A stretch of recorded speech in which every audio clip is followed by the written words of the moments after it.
మనందరం రోజు PUBG BGMI free fire ఆడతాం. నేనైతే బీజిఎంఐ ఆడతా. దాంట్లో థామ్సన్ గన్ ఉంటుంది కదా. ఈ రోజు ఆ థామ్సన్ గన్ యొక్క స్టోరీ తెలుసుకుందాం. అది ఎవరు క్రియేట్ చేశారు, దాని ఐడియా ఎలా వచ్చింది, అండ్ అది వార్ బేస్ ని ఎలా గడగడలాడించిందో తెలుసుకుందాం. The Thomson story alias Tommy.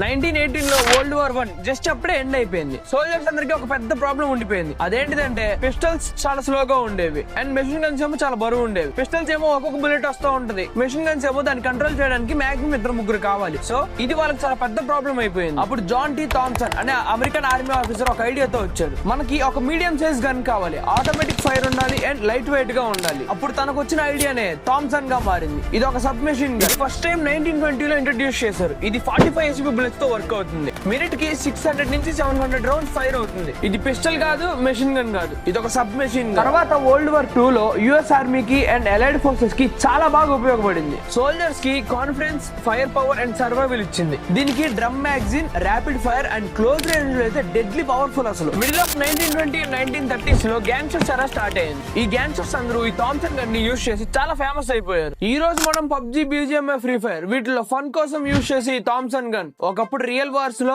And హిస్టరీని మార్చేసిన gun ఇది. ఇది కేవలం గేమ్ లో యూజ్ చేసుకునే గన్ మాత్రమే కాదు, ఒక ఎరాని డిఫైన్ చేసిన గన్. హిస్టరీ తెలుసుకుంటే గేమ్ లో యూజ్ చేసిన గన్ కూడా లెజెండరీగా అనిపిస్తుంది. దీనికి టామీ గన్ అనే ఒక నిక్ నేమ్ కూడా ఉంది. ఇది మన ఓజీ లో కూడా యూజ్ చేసేది. సో ఈ వీడియో ఇంకా ఇంతే గైస్. మనం 1K సబ్స్క్రైబర్స్ కి చాలా దగ్గరలో ఉన్నాం. అందరూ మర్చిపోకుండా వెంటనే సబ్స్క్రైబ్ చేయండి అండ్ మీరు ఇంకా మమ్మల్ని ఇలాగే సపోర్ట్ చేస్తూ ఉండండి. మనం తెలియని వాటి గురించి ఇంకా డీటెయిల్డ్ గా తెలుసుకుందాం.